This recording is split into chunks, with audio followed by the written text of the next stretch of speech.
All right, I got a handful of books that I read in 2025 that I'm going to release back into the wild. But before I do, I thought I'd just mention them to you, kind of in the format of short-ass attention span book reviews. So first one we'll start out with is B-52 Down by Linda Harris Sittig, Small Time Press. It's about an air accident that happened in 1964. B-52 went down in Maryland in a blizzard with 2 nukes, an actual broken arrow situation.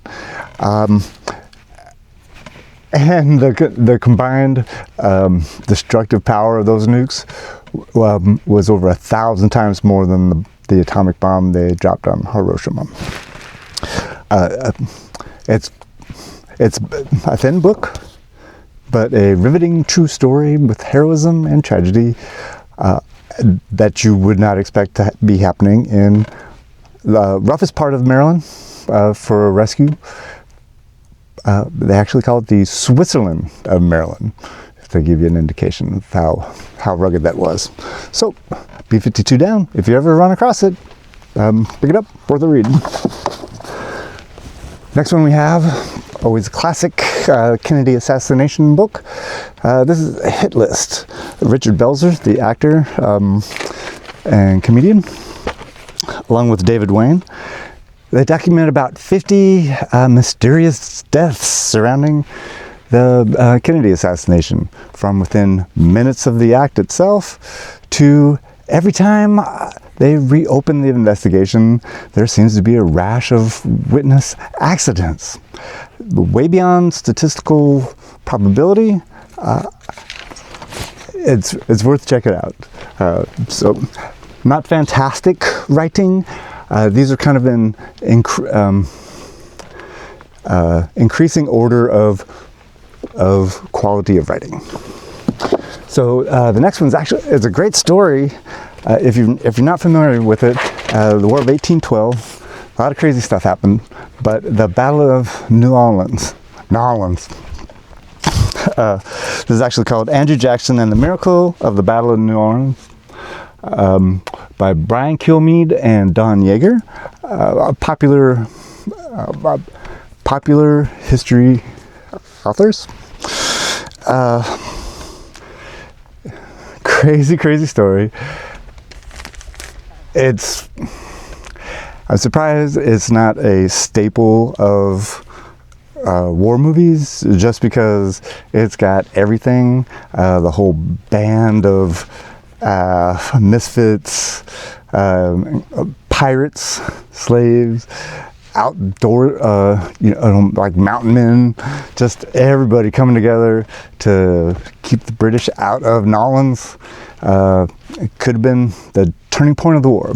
So I think I've read this one a couple times. I should be able to describe it a lot better, but there's a short-ass attention span review. So find it, and pick it up, and it's good. The next one, okay, now we starting to ease into the classic range. We got Seabiscuit by Laura Hillenbrand. Feel good movie about sort of the awkward horse, the jockey, on his last chance. It's the making of a great Disney movie, but it's a fantastic read. Happened in 1938, riveted the entire country at the time, and it's got all those feel-good elements written in a suspenseful style. And even if you don't give 2 tosses about horse racing, it's a great read, and I totally recommend it. And then, while my dogs are barking, I'm gonna wrap it up with the always classic Moby Dick by Herman Melville.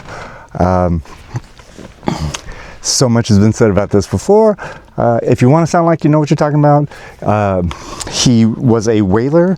He set out from a brief whaling career starting about 1841. Comes home, starts a family, and he writes Moby Dick in 1851. Call Me Ishmael, one of the classic starting lines of a novel. And spoiler alert, everybody dies except Ishmael at the end. Except possibly, I think there was a black cabin boy who lost his mind, and I think he floated off on a drum. I could be mistaken there, so let me know in the comments. But anyhow, that is 5 books that, if you know where I'm at, you will find them in the Little Free Library offerings, so other people can keep reading. So you do so as well.